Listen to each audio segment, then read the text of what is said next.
예, 하하하하. 안녕하십니까. 사람이 먼저인 시사 어딥니까? 예, 그렇죠. 시사는 최강이 먼저죠. 정의로운 최 변호사가 진행하는 방송, 정의롭고 공정한 방송, 최강욱의 최강시사. 사람 좋은 최강시사가 먼저다. 하하하하.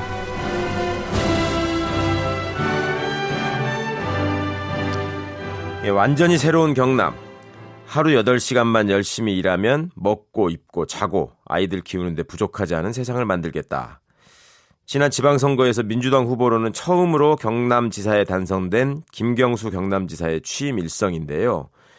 이 취임하고 첫 달 도정의 밑그림은 어떻게 그려가고 있는지, 또 어려운 지역 경제를 살릴 보관은 뭔지 김경수 경남지사를 만나보겠습니다.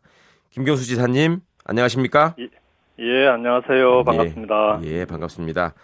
네. 벌써 취임하시고 20여일이 돼간다고 합니다. 참 시간 빠릅니다. 예. 네, 이게 지금 경상남도의 경우에는 전임 홍준표 지사가 그 꼼수 사태라고 비판을 받으면서 이 도지사를 공백 상태로 만드셨기 때문에 1년 3개월 동안이나 도지사가 없었잖아요. 그렇죠. 네, 이게 취임하면서 440일 정도 비어 있었어요. 아, 그렇군요. 그 공백을 메우느라고 또 다른 지사님보다도 더 유난히 바쁘셨겠어요? 어떻습니까? 뭐 다른 분들도 다 같이 바빴을 텐데요. 아무래도 이제 그동안에는 권한대행 체제로 운영이 되다 보니까 그러게요. 권한대행이 할 수 없는 일들이 있더라고요. 꼭 도지사만 할 수 있는 일들. 그런 건 다 공백으로 남아 있고. 네. 이제 그걸 좀 메꿔가고 있는 중입니다. 이게 그냥 경상남도에 지금 현안이 한두 가지가 아닐 텐데, 특히 이제 민생의 위기, 이거 후보 때부터 많이 강조하셨잖아요. 그러니까 이제 1순위 공약도 위기에 빠진 경남 경제를 살리겠다 이렇게 했었고, 이 경남 경제가 어떤 상황이고 가장 심각한 문제가 뭔지 좀 설명해 주셔야 될 것 같습니다. 지금 뭐 선거 때 다니면 제일 많이 들었던 얘기 중에 하나가 이제 경남이 좀 바뀌어야 된다라는 것하고, 일단 IMF 때보다 더 힘들다. 요즘 뭐 입에 달고 사시잖아요. 특히 자영업 하시는 분들은. 그렇죠. 근데 그게 지표로 보면은 확연히 드러나는 게, 경남이 2010년부터 8년째 경제 성장률이 전국 평균 경제 성장률보다 지금 8년째 계속 낮은 상태. 아, 그랬었습니까? 그다음에 2015년, 16년은 0.4%, 0.2% 그래요. 아이고. 이게 이제 제로 성장인 거죠. 진짜 심각했군요. 네. 예, 그래서 지금 같은 경우는 뭐 거제, 통영, 고성, 창원, 진해 같은 이제 조선업 원래 이제 활발했던 지역은 거꾸로 고용 위기, 산업 위기 지역으로 지정이 돼 있기도 하고, 그러다 보니까 경남 경제 전체가 지금은 계속 내리막길을 걷고 있는 상황이라, 이걸 빨리 바닥을 치고 반전시키지 않으면 경남이 제조업이 전국적으로 제일 강한 곳인데, 경남의 제조업이 무너지면 대한민국 경제에도 지금 영향을 미칠 수 있는 거 아니냐. 그래서 그렇죠. 정부랑 이 부분을 좀 함께 해결하자. 그러고 좀 협의를 하고 있는 중입니다. 예, 그 문제 때문에 이제 산업부 출신을 영입하셨군요. 부지사로. 네. 기재부 차관하셨던 분은 이제 경제혁신추진위원회 위원장으로 박문규 차관을 모셨고요. 방 차관님은 기재부 차관도 하셨지만 복지부 차관도 하시고 여러 부처를 다 경험을 하셔서 농림부에도 계셨더라고요. 그래서 좀 복잡한 경남 문제를 총괄해서 풀어나가시는 데는 적임이실 것 같아서 모셨고, 아무래도 이제 경남이 제조업이 강한 곳인데 제조업이 지금 위기에 빠지고 있으니까, 침체되고 있으니까 그 문제를 해결하려면 경제부지사를 새로 신설을 하고, 그 경제부지사로 이제 산자부에 계시는 혁신성장실장 문성욱 실장을 경제부지사로 좀 모시고 있는 중입니다. 네, 아직 취임은 안 하셨고 그분은? 네, 지금 절차를 받고 있습니다. 그럼 경상남도에는 정무부지사는 없는 거예요? 원래 정무부지사를 홍준표 지사께서 서부부지사로, 서부청사 만들면서 서부부지사로 만들었는데, 그래서 사실은 서부부지사를 경제부지사로 전환하는 겁니다. 그런데 이제 서부 경남 지역 주민들은 또 서운해하실 수 있잖아요. 그러시겠네요. 근데 이제 이게 내용을 들여다보니까 서부부지사 밑에 서부권 지역 본부장이 있는데, 두 사람이 일이 똑같아요. 겹쳐요. 관할 하는 게. 그래서 이 옥상옥인데다가 아예 서부부지사를 경제부지사로 전환한다고 발표하고, 그날 오후에 진주에 있는 서부청사를 가서 서부 경남 문제는 서부 경남 출신인 도지사가 직접 챙기겠다. 이렇게 말씀을 드려서 실제로 서부 경남 문제가 서부 부지사 차원에서 다룰 수 있는 문제가 아니고요. 네. 도지사가 직접 다뤄야 지금의 낙후 문제라든지 또 서부 경남의 발전 없이는 경남의 전체적인 발전이 어려우니까 네. 이건 도지사가 직접 챙겨야 되는 문제다라고 생각합니다. 그럴 것 같습니다. 근데 외지 사람들은 서부 지사가 따로 있었다라는 말도 지금 처음 들어보는 것 같은데 그러면 이제 사실은 정치적인 고려가 있었던 거죠. 그 서부 부지사 출신이 이번에 진주시장이 되신 거예요. 아, 그런 거예요. 네. 그러면 그쪽에 청사가 있을 거 아닙니까? 그렇죠. 진주 어려운을 폐쇄한 그 자리에 서부 청사라고 해서 그랬었군요. 세 개국이 들어가 있어요. 세 개국과 세 개 직속 기관이 들어가 있어요. 그러면 우리 김경수 지사도 이제 서부 청사에 정기적으로 출근을 하실 예정인가요? 그날 그러니까 경제부지사 전환 발표한 날 다녀왔고요. 네. 그다음에 이게 이제 이쪽 왔다 갔다 정기적으로 당연히 그렇게 해야 되는데 또 그렇게만 해가지고는 일이 제대로 안 되니까 여기 지금 영상 회의 시스템이 있어요. 그래서 그렇죠. 주로 보고나 이런 건 영상 회의를 통해서 받고 이제 그걸 활성화해야죠. 그렇겠네요. 네. 그 경남 의료원이 폐쇄된 자리에 지금 서부청사가 들어섰다고 하셨는데 그 의료원 다시 살리는 문제도 굉장히 좀 중요하고 고민이 되시는 문제겠어요. 그렇죠. 근데 뭐 완전히 리모델링을 해서 사무실로 만들어놨기 때문에 그걸 또 다시 진주 의료원으로 다시 바꾸는 건 불가능하게 돼 있어요. 예. 그래서 또 그 위치 자체가 또 애초에 진주 의료원으로 있을 때도 시내에서 너무 좀 외진 곳에 동떨어진 곳에 멀리 떨어진 곳에 위치가 있어서 그것도 좀 불만이 많았던 곳이거든요. 그래서 마침 이번에 문재인 정부가 이제 출범할 때 국정기획자문위에서 100대 국정과제 만들었잖아요. 네. 그 안에 그 지역 거점이 될 수 있는 혁신형 공공병원을 전국의 권역별로 이렇게 이제 만들겠다라는 국정과제로 들어가 있어요. 그런 내용이. 그래서 서부 경남의 혁신형 공공병원을 새롭게 신설하는 것으로 그렇게 해놓고 그걸 거점으로 서부 경남의 부족한 의료 시설들을 의료 서비스 체계를 새로 만드는 걸 지금 추진하고 있는 중입니다. 알겠습니다. 이 취임 전에 보면은 이제 그 백팩을 메고 출근하는 당선자의 모습, 그 다음에 경남 인수위원회 성격인 새로운 경남위원회 이게 이제 보도가 좀 됐었는데, 그때 홍준표 전 지사가 대표적인 치적이라고 지금 항상 자랑하고 있는 채무 제로 문제, 요 재정 정책은 바꿔야 된다 이렇게 경남도청에 공고를 인수위가 했더라고요. 이 채무 제로 정책은 뭐가 문제였다고 보십니까? 처음에 시작은 좋았어요. 그러니까 2013년도에 이제 채무가 그때는 전국에서 경남이 전체 예산 대비 제일 높았거든요. 비율이. 한 20%가 좀 넘었습니다. 부채 비율이. 그래서 홍 지사께서 그걸 2017년까지 50% 수준으로 낮추겠다. 그렇게만 했으면 지금까지도 재정을 건전화시킨 도지사로 좀 칭송을 받으실 텐데 이게 이제 2014년도에 그때 좀 이 수입이 좀 늘어나면서 4천억 가까이 갚으신 거예요. 전체 1조가 넘는 부채 중에서. 그래서 목표를 조기 달성을 했는데 여기서 좀 거쳤으면 좋았을 텐데 그때 뭔가 좀 피를 받으셨는지 채무 제로를 선언하시고 그거는 너무 나가버리신 거죠. 근데 나중에 보니까 이게 채무를 제로로 만든다는 게 좀 무리한 계획이다 보니까 이게 뭐 경남도의 계산 방식으로는 채무가 제로인데 제가 막상 인수위 때 장부를 받아 보니까요. 채무는 제로로 돼 있는데 부채는 4,200억이다 이렇게 돼 있어요.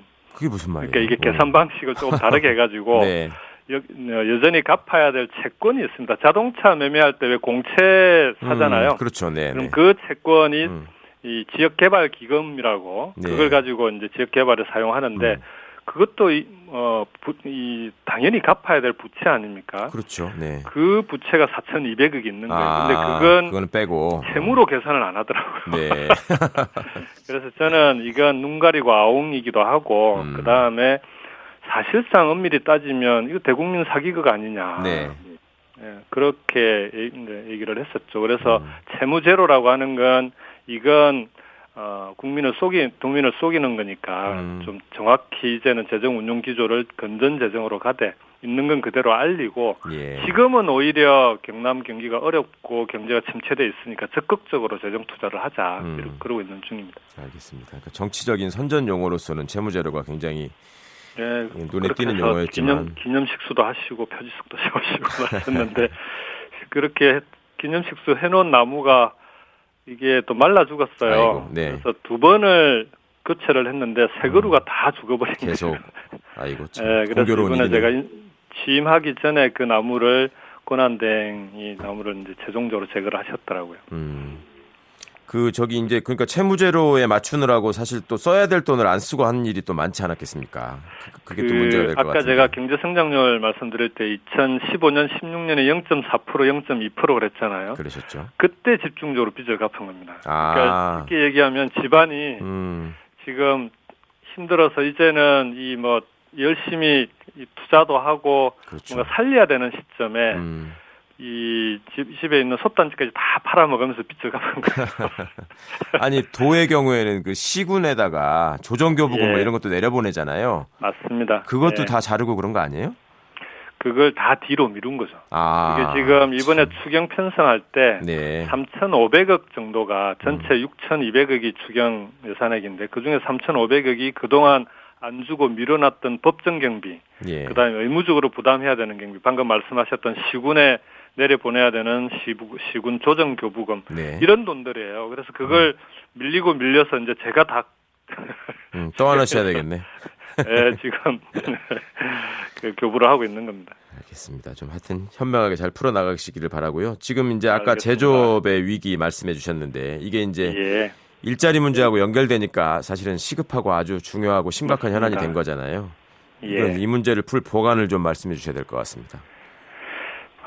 제조업, 그러니까 경남이 제조업이 차지하는 비중이 어느 정도냐 그러면은 전체 경남이 생산하는 부가가치의 40%가 넘습니다. 전국 평균보다 약 2배 가까이 되는 건데요.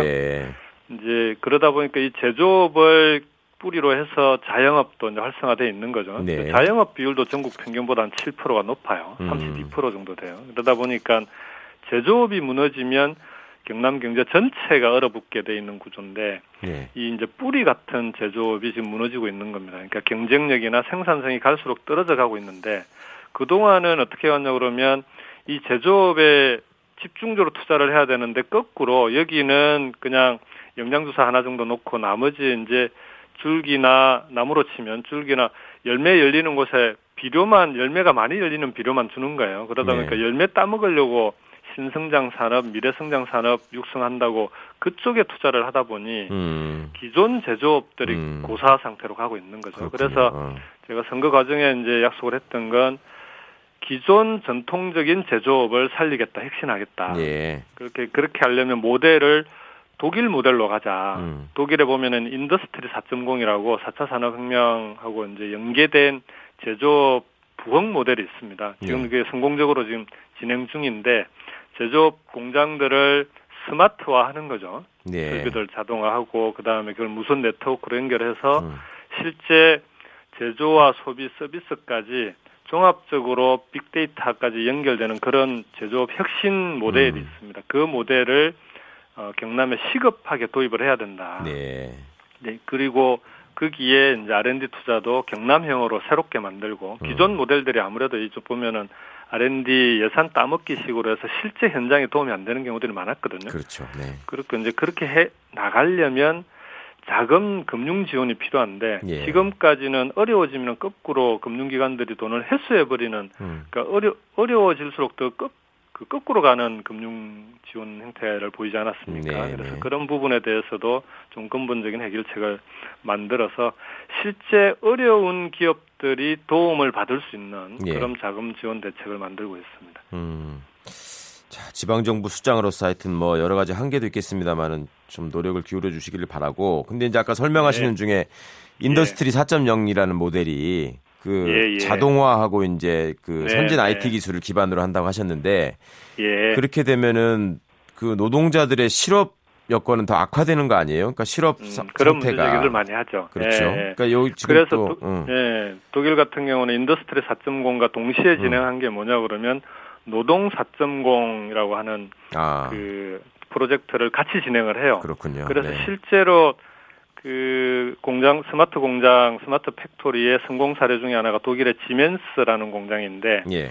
거기에는 지금 약 1,000명의 노동자가 일을 하고 있어요. 근데 이 공장 자동화 스마트 공장으로 만들면서 이 노동자들은 줄이지 않고 예. 원래 그 공정을 관리하던 사람들 전부 재교육을 시키는 거예요. 그렇게 해서 이 무선 네트워크 자동 관리 시스템을 운용할 수 있는 사람들로 다 재교육을 시키는데 왜 그게 필요하냐 그러면 그 공정을 알아야 네. 그 공정이 자동화된 설비가 돌아가다 문제가 생기면 누구보다 빨리 그걸 또 고칠 수가 있는 거죠. 그걸 또 네. 개선할 수도 있고 그렇게 해서 노동의 질은 좋아지고 네. 그리고 오히려 이제 이렇게 해서 단가가 낮아지고 경쟁력이 높아지니까 거꾸로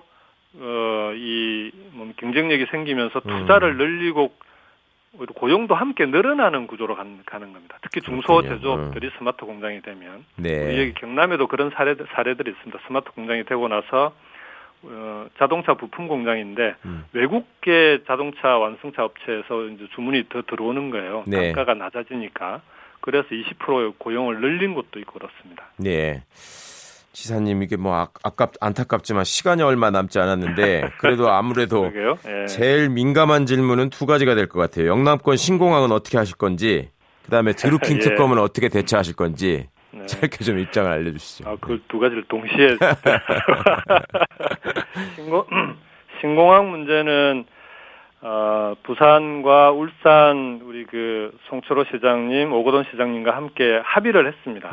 지금은 입지 문제를 지금부터 얘기하는 건 오히려 갈등만 일으킨다. 네. 김해 신공항이 그래도 국가가 정책적으로 결정한 국책 사업인데 요걸 재검토하려면 이걸 결정하는 과정에 결정적인 결함이나 하자가 있었는지를 빨리 분석해서 그런 문제가 있었다고 하면 그걸 가지고 국토부와 협의해서 어떻게 할 건지를 여기에 대한 결론을 먼저 내야 된다. 실제로 공항이 동남권 관문공항 역할을 할 수 있는지, 안전은 문제가 없는지, 소음 피해에 대해서는 대책은 있는지 이런 세 가지 관점을 가지고 지금 분석 작업을 하고 있는 중입니다. 지사님, 우리가 지금 2부를 마칠 시간인데 3부에 조금 더 한 번 더 연결해서 조금 더 말씀 듣겠습니다. 조금만 기다려 주십시오. 네. 잠시 후 3부에서 다시 뵙겠고요. 지역국은 해당 지역 방송을 보내드리겠습니다.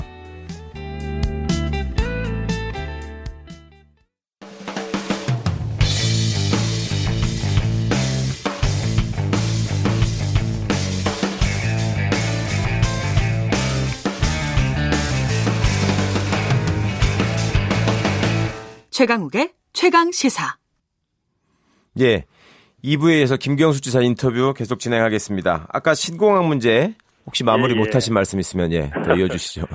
예, 그래서 그 세 가지를 조금 더 설명드리면은 이게 원래 김해 신공항 얘기가 나왔을 때는 문재인 대통령의 대선 공약에도 이제 동남권 관문공항이라고 돼 있는데 이게 뭐냐 그러면은 인천공항에 만일에 유사시에 문제가 생기면 그걸 대체할 수 있는 공항으로서 이제 이 신공항 논의가 있었던 건데 지금 김해 신공항은 어떻게 돼 있냐 그러면 밤 11시부터 아침 6시까지는 비행기가 뜨고 내리질 못해요. 그 타임이라고 소음 문제 때문에. 그렇군요. 근데 이걸 국제공항으로 만들어 놓으면 이게 제대로 국제공항으로서 역할을 할 수 있겠냐. 이런 문제 제기가 있는 거죠.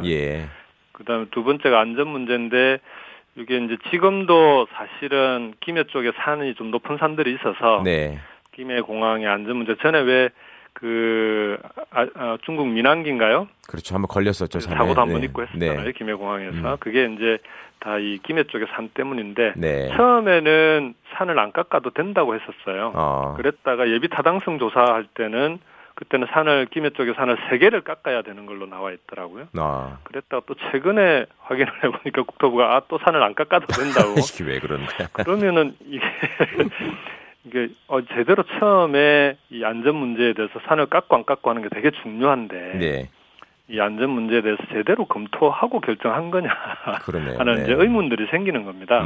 마지막에 이제 소음 피해인데 경남발전연구원에서 용역한 걸로는 김해 지역만 3만 3천 가구에 8만 6천 명이 소음 피해 대상이 된다는 거예요. 만약에 신공항으로 되게 되면. 그래서 이런 정도면은 이건 너무 심각한 거 아니냐. 그래서 이제 이런 각각의 문제에 대해서 좀 하나하나 좀 제대로 따져보자 그러고 있는 중입니다. 알겠습니다. 그래서 7월 말 정도의 결론이 나오면 그걸 가지고 국토부하고 협의를 들어가는 걸로 그렇게 하고 있습니다. 7월 말. 꼼꼼하게 챙기고 계시는 것 같으니까 현명한 결론이 나오기를 바라겠고요. 마지막으로 짧게 이 드루킹 특검에서 뭐 연락을 못 받고 계신다면서요? 뭐 오겠죠. 뭐 네. 어쨌든 지금 특검이 있는 그대로의 사실을 네. 제대로 밝혀주지 않겠냐라고 기대를 하고 있고요. 그렇게 해서 이 특검이 이 문제에 대해서 도민들 그리고 국민들의 우려를 해소하는 네. 그런 계기가 될 거다. 저는 그렇게 생각합니다. 알겠습니다. 원래 우리 그 특검이 통과됐을 때 제가 본회의장에서 마지막 본회의 참석했을 때 김성태 원내대표한테 가서 인사드리지 않았습니까? 네. 이제 단식하느라고 건강도 그래서 그때 인사를 드렸더니 김성태 대표께서도 들고 가라 그러시더라고요. 그래요. 네. 뭐 나름대로 정치권에서도 이 문제에 대해서는 나름대로 그런 판단들을 하고 있는 거 아니냐. 알겠습니다. 네. 하여튼 뭐 잘 대응하셔서 도정에 차질이 없도록 유념하시면 좋겠습니다. 오늘 말씀 고맙습니다. 알겠습니다. 네. 네, 고맙습니다. 다음 기회에 또 직접 뵙겠습니다. 지금까지 김경수 경남도지사였습니다.